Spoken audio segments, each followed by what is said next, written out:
So, everyone, tonight we are going to have a live that is centered around the idea of positive mindset, overcoming obstacles, all of that fun stuff. So, as a disclaimer, I am not a licensed therapist.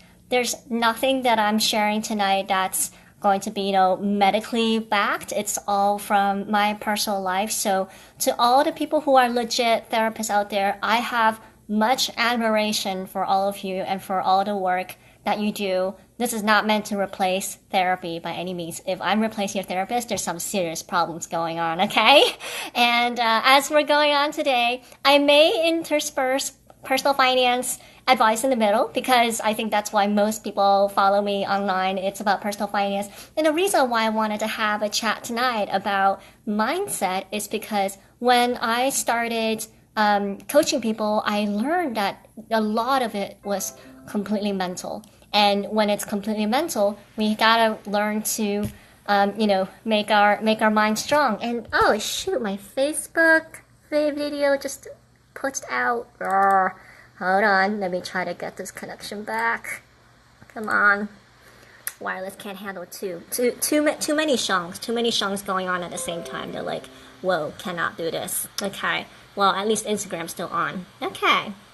I'm going to just basically start from the beginning as I see questions. I'm also very curious. I'm doing a Q&A and I can actually see the questions that I'm answering. But when you guys are watching this live, do you see a question sticker on the bottom at all?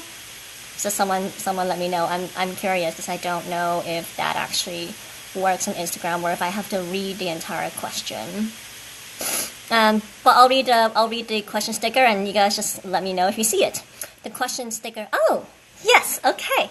All right. So my Facebook Live puts. Hey, I don't get it. Facebook and Instagram are the same company, and somehow Facebook is not working today. Bye, Facebook. Sorry. Okay. For those of you who cannot see, it may be because your Instagram app is not updated. So I'll read it out for everyone anyway. The first question is, how do you deal with people trying to minimize hardships that you are going through? So I do deal with this. So I am going through IVF right now. I don't think people mean to minimize IVF, but I think a lot of people have no idea what IVF is all about. And I try to approach this with a mindset of, hey, people don't know what they don't know. So if people are minimizing the hardship, it may be because A, they're just completely clueless, or B, they have no sense of how to empathize with you. And you've got to forgive them for that because we cannot expect perfection out of the people around us. We can ask for support. Maybe we can be even explicit and say, hey, I'd like you to just spend some time with me. And if they're not respecting you when you are specific, when you're asking for help, then perhaps they might not be someone that you want to depend on when life gets hard. Okay, next question. This one's interesting. I have read that watching TV is a habit of the poor. I'd love to hear your opinion on that. I haven't really heard that comment, but I will say that hubby and I don't have a TV. We don't really watch TV, and we hopefully will not have a TV when we have kids. It's just a personal choice because for us, the average American watches about 3 hours of TV, or now if you add on social media on top, 3 hours of TV plus social media. And not all of it's going to feed your mind. If you're watching intellectual TV, that's great.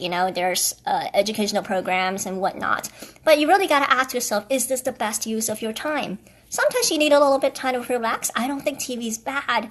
But for my goals, where every hour that I can have to spare depends on me not doing something else, me, filling my mind, I don't think TV is all that necessary. So I don't watch TV, and I've never felt like my life was missing. Here's what I do when people talk about shows that I have no clue. I read show spoilers. Legit, I kid you not. I just Google and I read latest spoilers to sound like, oh, Game of Thrones, I totally know what's up. I have no idea what goes on in Game of Thrones. All I know is there's a bunch of dragons and people die and people get alive and there's magic and it's really gruesome. That's all I know about Game of Thrones. But I can get along and talk about Game of Thrones. Okay. Next question. How can I let go of my past financial mistakes? I think a lot of you guys are probably feeling this. You see me writing about reaching financial independence, retire early at age 31. You're like, holy crap, I'm so behind. And I want you guys to remember, I'm only here to share information. You got to compare yourself against yourself. The only comparison, the only journey that matters is where were you yesterday, where are you today, and where are you going tomorrow. As long as you are making progress, even if it's 2 steps forward, 1 step back, that's progress. And so I would not beat yourself up for a past financial mistake, because what happens when we beat ourselves up? We just sit and we grind and we get really sad, and that just creates a cycle of negative words in your head. And words that you say to your mind are powerful. What I've learned about all of this is if you say positive words to yourself, you will think more positively. That's all positive mindset is. It's positive thinking. And you gotta feed your mind. Your mind is like a sponge. Your mind is just like your stomach, but for your mind. Okay. I'm also saying all this on the fly, but my point is, if your mind soaks up negative things, it will start to manifest it and believe it. So, your mind is a sponge in a good way, as in you should soak it up with good thoughts. Do I have any advice on how to become more disciplined? I don't think I am living up to my potential. This is a little bit of a not clearly defined question, because what do you mean by potential? Where are you getting the sense of what your potential should be? Where do you want to be? And I think again, it's like, are the expectations you set on yourself realistic?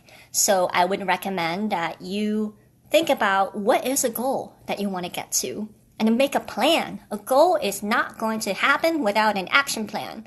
And an actual action against your action plan, are you going to make it there? If it doesn't really happen, then you adjust your goalposts. You make the goal a little bit easier, a little bit more realistic. You change what you're doing. But if you don't really know how to define what that potential is today, then you're not going to clearly define where you need to go. It's all about creating that plan. Also, feel free to add more questions at the bottom, but I do have a lot to go through, and I'll also try to bunch a couple of questions together. In fact, this one's a very common one. How to deal with toxic people at the workplace. I've had like maybe 10, 12 questions literally all saying the same thing, which is kind of sad, right? You spend most of your waking hours at work and you work with people who make you miserable. That is not fun. And what does that do? It creates a negative feedback loop in your mind. You hang around with negative people. They make you feel stressed. Then you get stressed and your performance falls. And toxicity could come from a couple places. It could be institutional, in that your entire organization is effed because your organization has poor leadership, and poor leadership results in poor policy. Poor policy results in poor performance.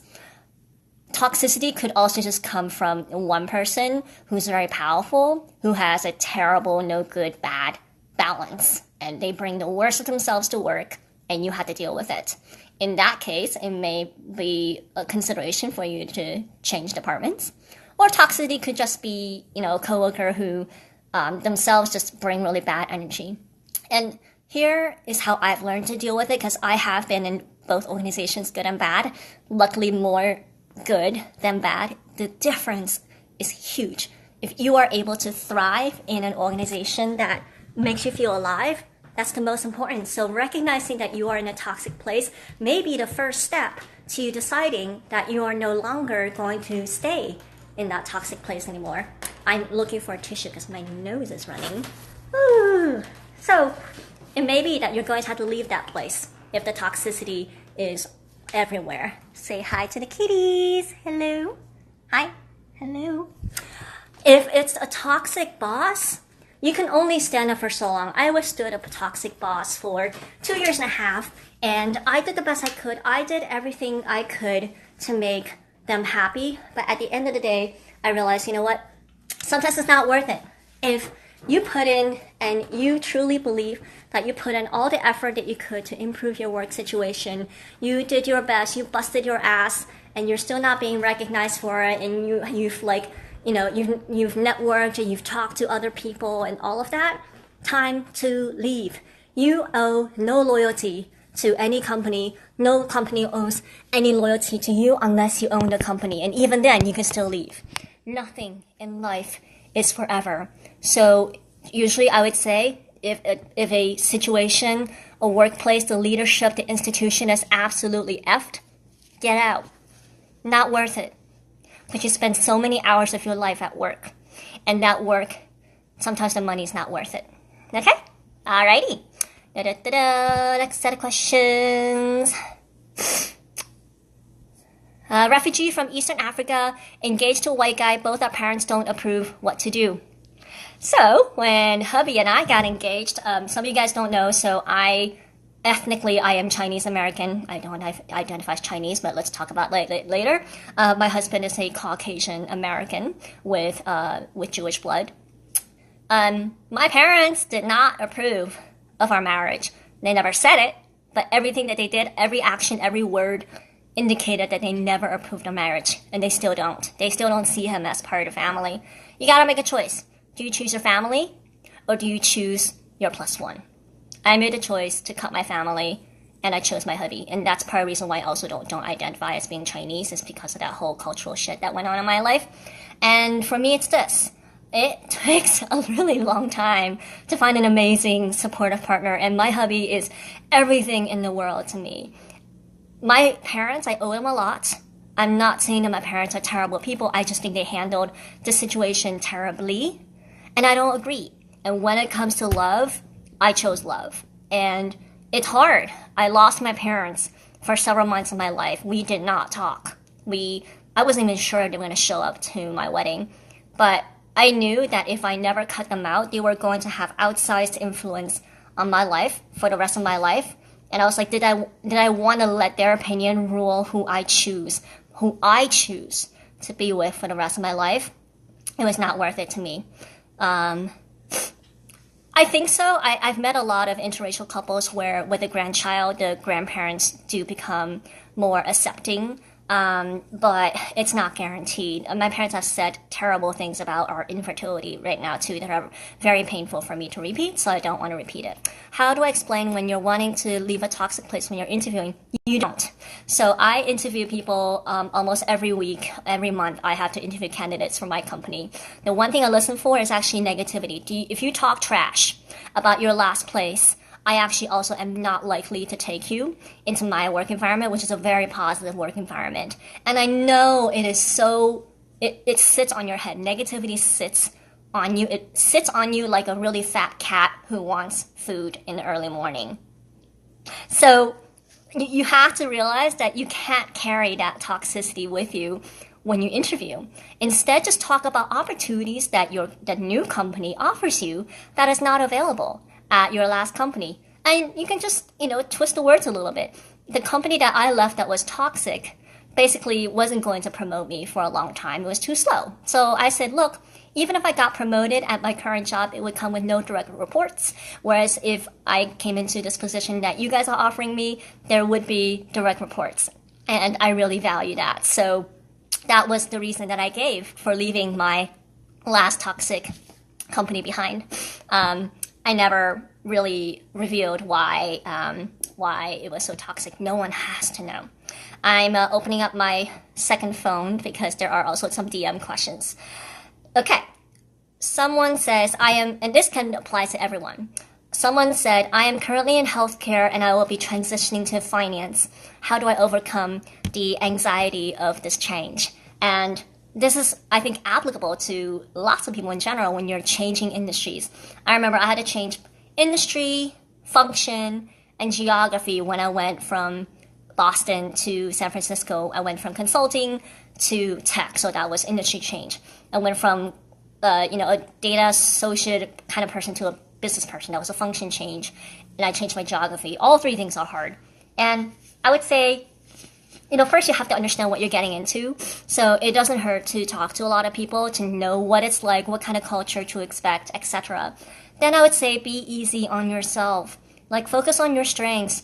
If you go in with a mindset saying, oh my gosh, this new job is going to be hard, even if it's true, if you keep saying that, then you're going to bog your mind down and bog down the power that you have within you to be very successful. Instead, say, this job is going to open up a world of possibilities, or I'm going to learn this skill at this job, or I'm going to meet so many cool new people. I hope they are cool. Who knows that they're cool? But the whole point is you gotta stay positive. And if it doesn't work out, it doesn't work out. But why worry about some imaginable firing 1-2 years from now when you haven't even stepped in the door? You haven't even sat down and opened up your new work issue laptop. So I, just don't operate out of that kind of fear.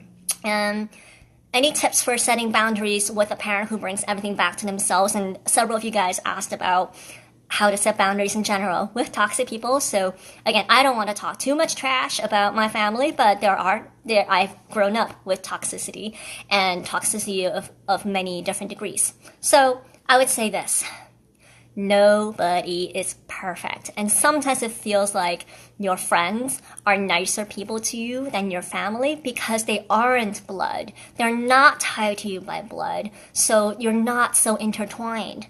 Whereas toxicity in family makes it so much harder because you can't cut them out, technically, because they're blood. So the way that I think about it is this: I can never change the people in my life. I don't try. I don't bother. I don't try to tell them that they're wrong. I don't try to tell them that they're being stupid, even if they are. I don't try to tell them that they're just being absolutely ridiculous, but I set boundaries. I will never let anyone disrespect my husband.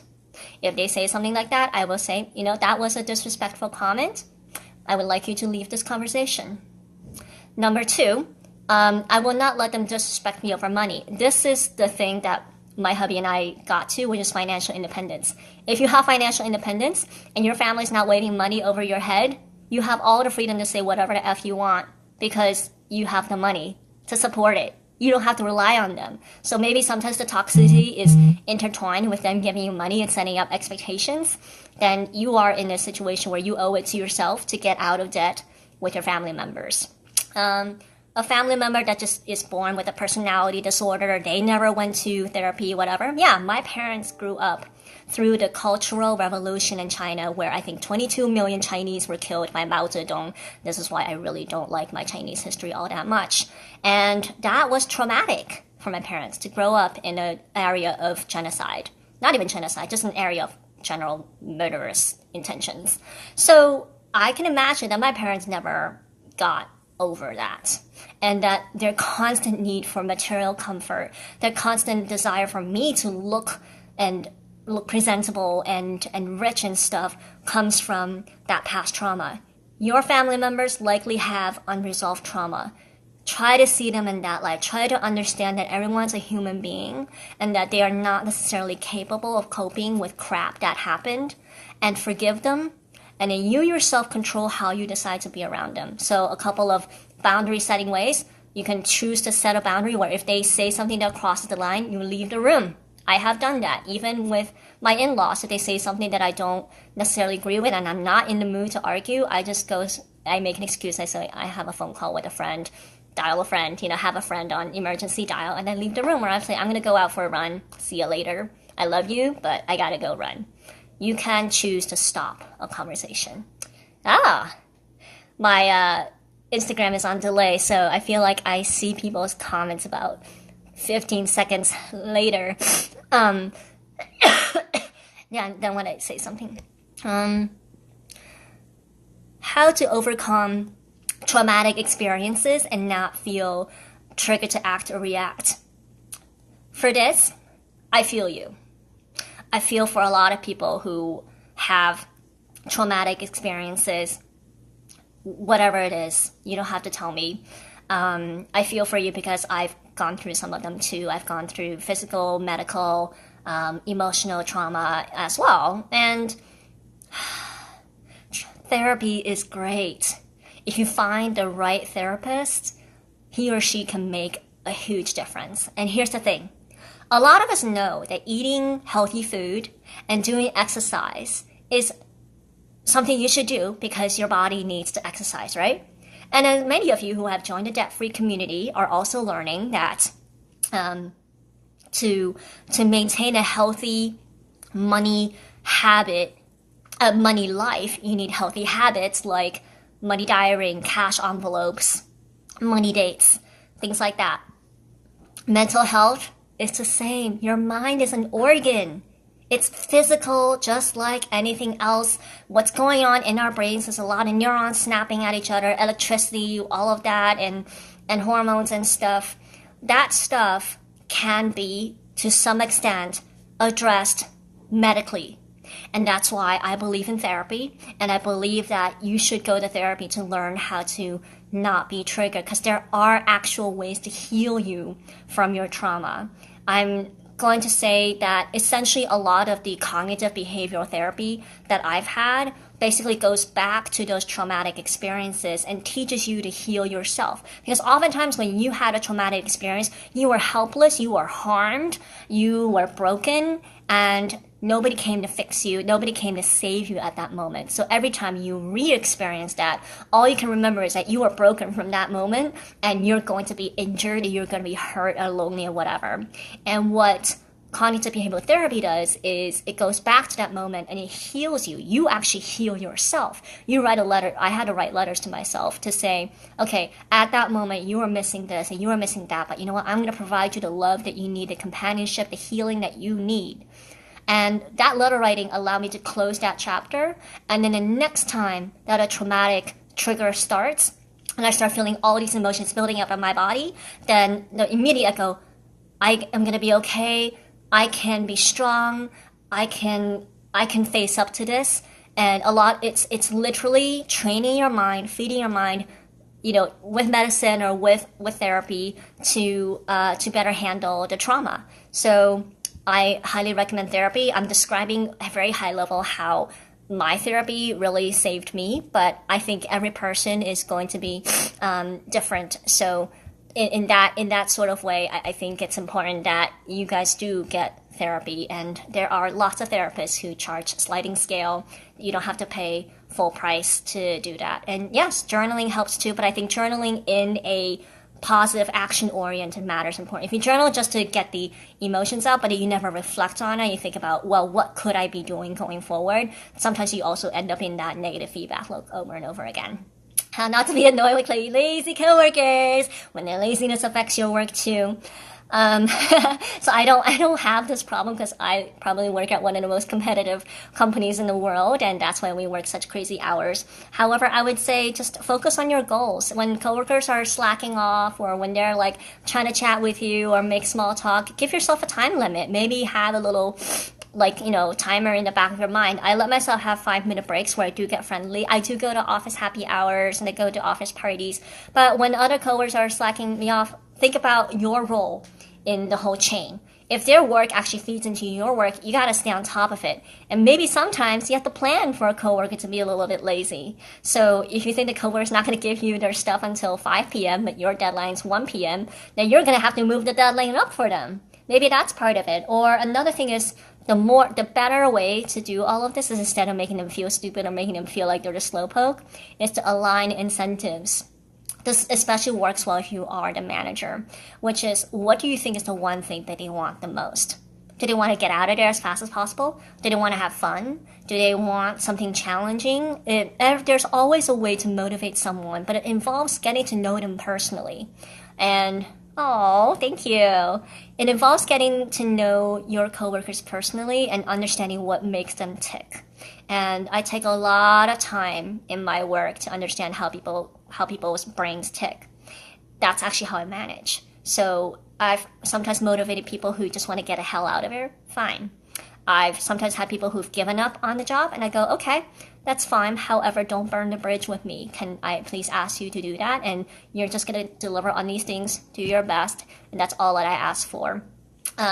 These situations are difficult. I cannot guarantee that your coworkers will be mature enough to handle it, but you can control yourself. You can control how much work you decide to put in to make up for their laziness. And I do think that if whatever target or whatever goal you're trying to hit during your job, if it's being affected by them, you do your best to make up for it.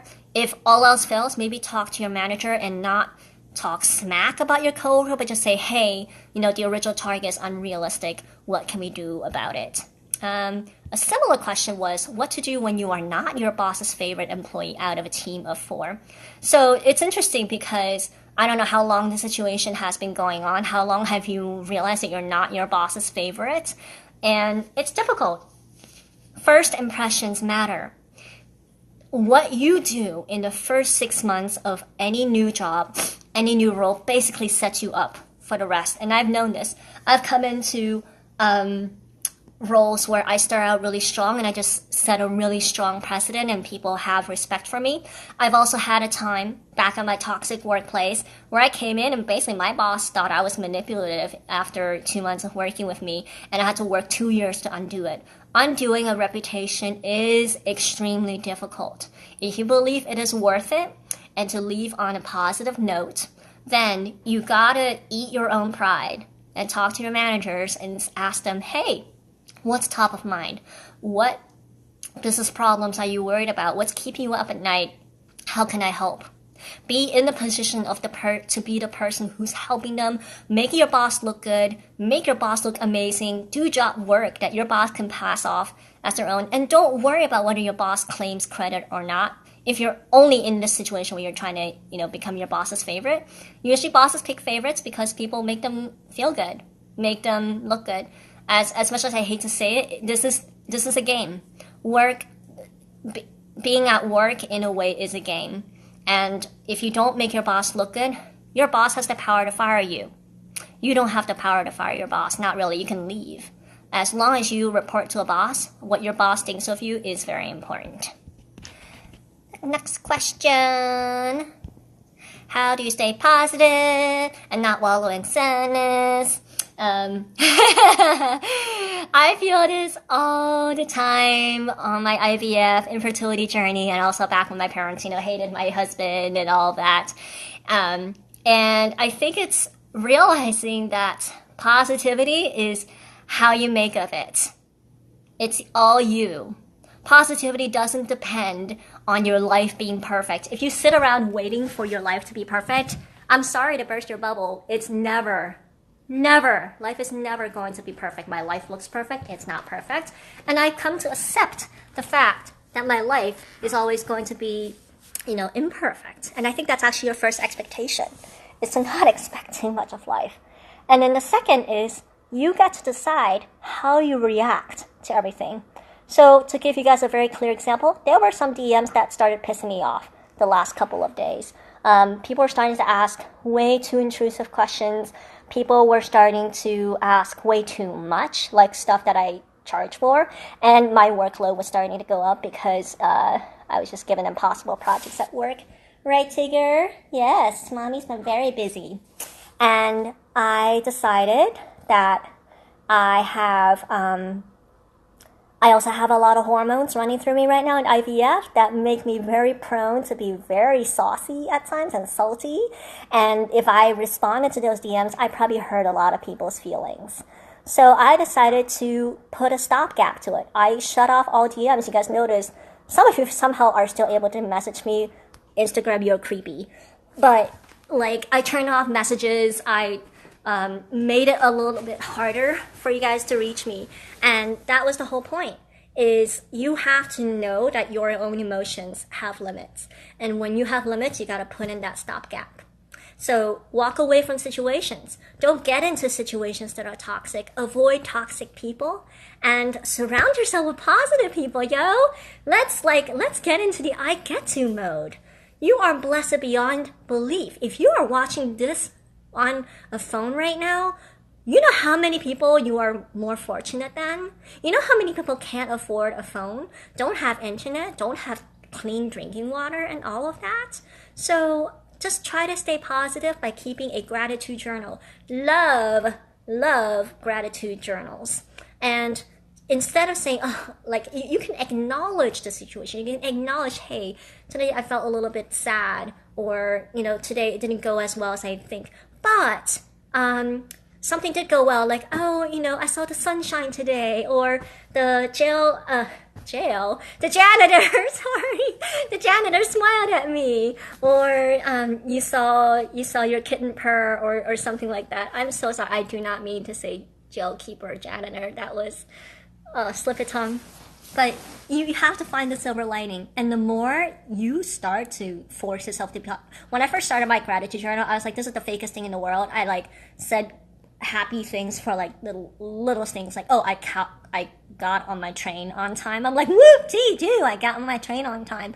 But it's actually these tiny, tiny little moments of gratitude that end up being positive. I get to, anyone who hashtags I get to and tags me, I'll probably share examples of other people who are celebrating the I get to mindset. And, okay, I see more questions now. How do I cope with a sexist, patronizing colleague in a constructive manner? You may not have joined this live early enough. I do not negotiate with stupid, irrational, childlike, terrorist-like behavior. If the colleague that you're dealing with is just being stupid, don't confront them. Stupidity is not countered with rationality. And I use the word I'm not a PC person. I'm not politically correct. You know, don't judge me. That's just who I am. I'm just saying there's some things that people say that are really stupid. Unless you are their best friend, unless you are their mom, unless you are someone who can hold power over them, like if you're that colleague's wife and she can withhold sex, you probably don't have the power to change the way that they think. So don't bother. If you actually think you have the power, try it. But in general, I don't try to change people. I try to change how I react to someone. Sometimes I would just say, what did you mean by that? Why did you say that? Or sometimes I just be like, interesting. I don't think that was relevant to our conversation. Can we just walk away from this? And thankfully, I haven't really had to deal with sexist people at work, but it's more cattails walking around. And I have seen people in New York, you know, say really stupid people on the street, and sometimes ignoring it is the best. Like, not letting things bother you is the best thing to do. Who do I lean on for support during IVF job trials with hard days? Luckily, my husband is really amazing. He's not here. He's gone for 3 weeks, so it's going to be a little bit hard for me.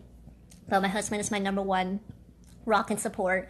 I have a close circle of girlfriends, very, very close girlfriends who I either call or they come over. A couple of them came over when I said I was too weak to go out.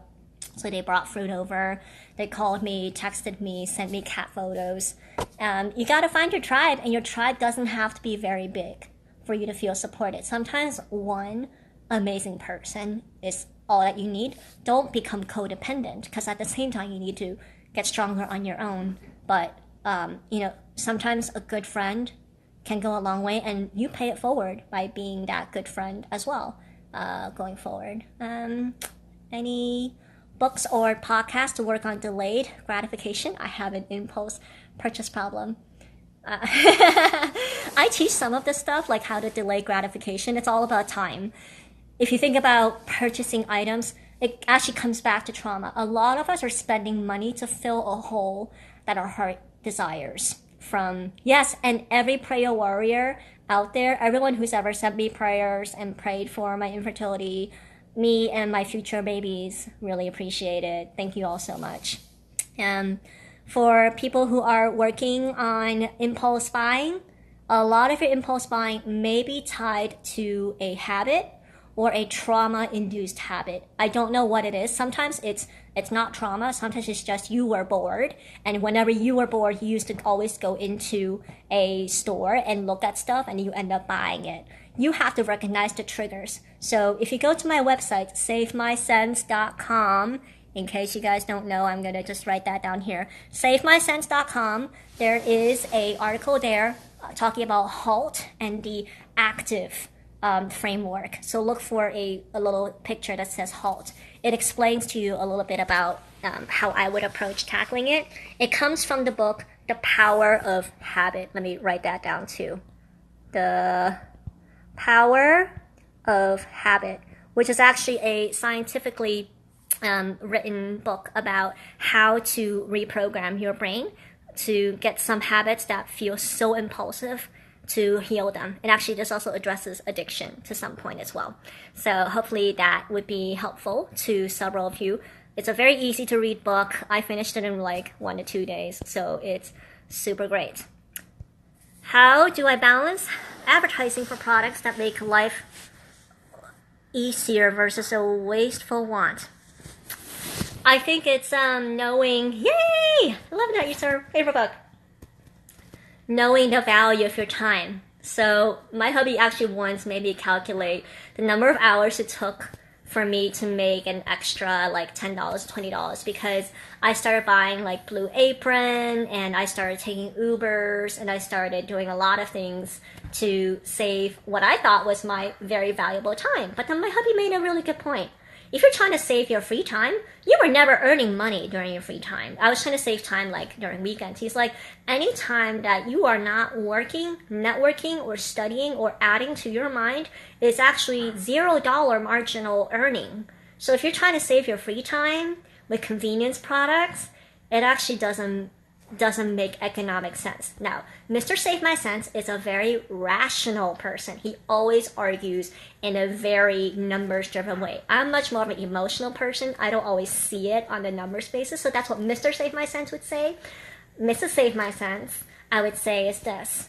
Ask yourself if this product is truly reaching your goal and if there is an alternative. If the alternative is not that much worse and it doesn't, it shaves off like what, half an hour, 1 hour of your time, maybe not worth it. If it shaves off 5-10 hours of your time, then I would probably look into it. Half an hour, 1 hour, it can go blink like that. You can find more time by getting off of Facebook, Instagram, and TV. Okay. How to... No. There's a lot of questions. I apologize.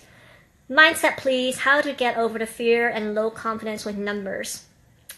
I do recall me doing a lot of writing in my stories today about, hey, I'm not calling you guys stupid when I tell you to Google things. I just think that you can do better than this. And this is an example of self-limiting thinking. This person right now says that I have fear of numbers, and maybe implying that this person is not good with numbers. The math involved in personal finance is essentially high school math. If you haven't passed high school math, okay, then maybe we do have a knowledge problem. But all you need to do is add, subtract, multiply, divide, and calculate an exponential, which, by the way, our calculators and our Excel sheets can all do for us. You don't have to exponentialize a number on your own at this point. It's not hard. But I think what you're doing when saying that you're not good with numbers or that you're not good at finances, you're not even trying. You don't want to try. When you tell me that you have low confidence, all I'm saying is I want to give you the power to believe that you can do this. And I'm going to say every day and every hour, you guys can do better. You just don't let yourself do better. So try and be okay with the fact that the first time you do it's not going to be perfect. The first time you try to exponentialize a number, not going to be perfect. But progress, right? Progress over perfection. If you keep trying to hit perfection every time, you're going to be miserable for the rest of your life. I know this because I tried to be Little Miss Perfect and I got very close to being Little Miss Perfect. I realized when I was at perfection that perfection actually didn't make me happy. So don't even try. Don't aim for perfection. Just try it. And if it gets really hard, get help. Get help for the areas where you are the weakest. There are areas I suck at. I could not even unscrew a light bulb for the light of me. Okay, I can, but sometimes I forget to turn off the electricity, right? And then I'm halfway through unscrewing, I'm like, oh crap, I could have killed myself right there. So you know what? Home fixing, not a strength of mine. I do hire people to help out with home fixing. But I'm good with, managing the little details, so I manage a lot of the household budget. Hubby is good with the strategy, so he does the strategy part. Focus on your strengths and double down on your strengths. When you double down on your strengths, your weaknesses won't look that bad either. So that's my opinion on that piece. Da-da-da-da. How to get over a negative performance review and rebound from it. Yes! All of us are going to have a bad performance review at some point. If you've never had a bad performance review in life, you probably are doing work that's too easy for you. I actually think it's okay to have a bad performance review because someone needs to tell you where you suck. I'm joking again, not PC, just a little bit too honest over here, but how you expect to get better if no one tells you where you suck, right? So try to see a negative performance review as an opportunity to get better. When you read that, so-and-so, let's call this person Megan. Megan could improve in this area, or Megan didn't do quite often in that. Turn it on its head and say, Megan could learn how to do this more. Megan could repeat this exercise more often. I would say when I've had bad performance reviews in the past, I took it home, I found some time to cry, and then I said, I'm only going to cry one night.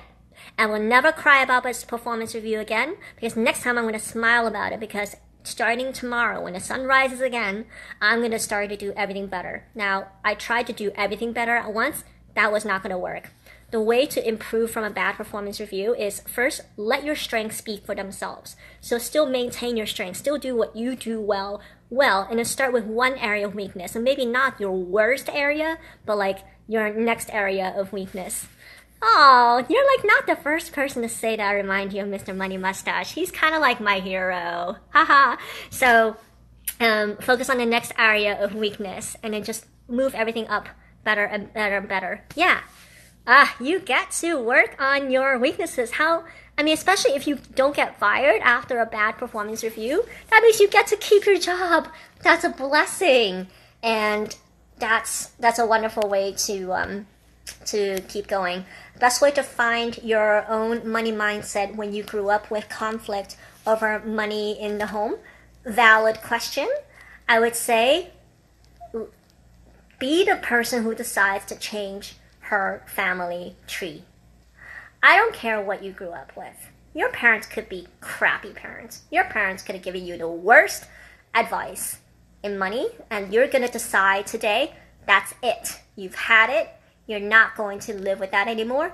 You're going to be different. And yes, it's hard to be different. In fact, when you decide to go on the debt-free journey, I bet many of you have experienced rejection and people disagreeing with your habits and things like that.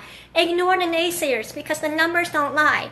If you spend less than you earn and you don't save and invest your money so that it beats inflation, you will be the person living on food stamps. I am not joking. If you don't change your money habits, you will not get to success. Now, there are institutional factors, but your behavior has a lot to do with this. You have a responsibility. Some employer out there decided to give you a job and give you income. You are the person who will choose to grow that seed of an income into a tree. You're not going to be the person who buries it underground or throws it out and burns it into a pile. Because those of you who are spending more than you are earning and not taking care of your money life, that's what you're doing with your money. So just decide today that you're going to be different. How to cope with an obstacle that forces you a step back into a route that you didn't want to go. I have a lot of evidence, and I have to prepare for that right now. See this? These are my needles. I am getting ready for my injection in about 15 minutes. Nobody sets out in life wanting to jab themselves over 100 times with a needle this effing big to have a child. I would love to just have awesome sex with Mr. Save My Sense and have a baby that way. But no, I can't even have sex right now in IVF because I can't put anything up my vajayjay.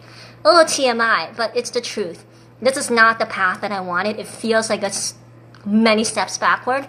I may never have a natural child. I may never have a child with my genes this way.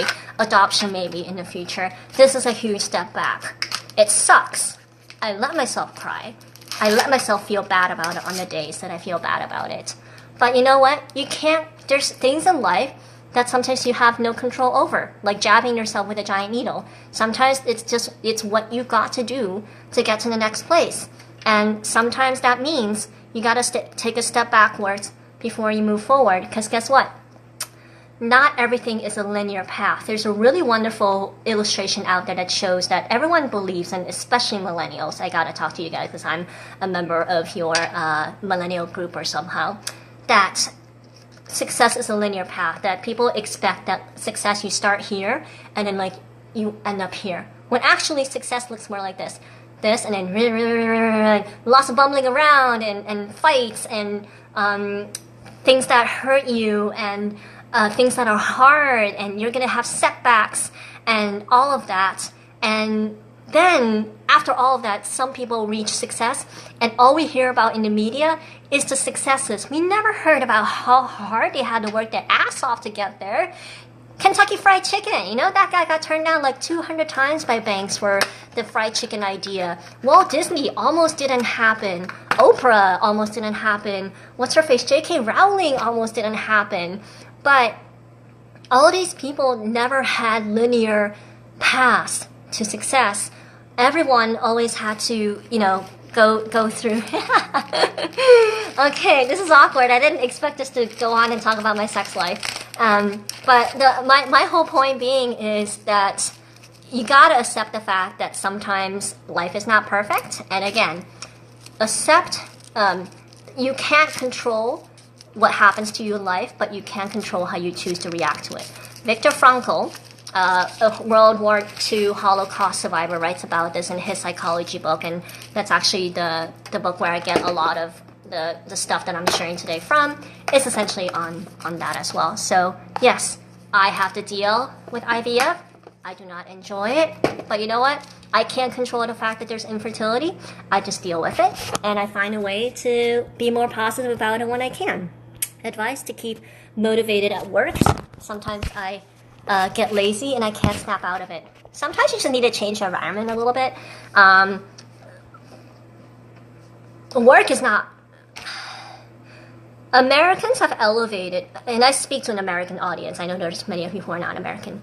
Americans have elevated work almost to a religion.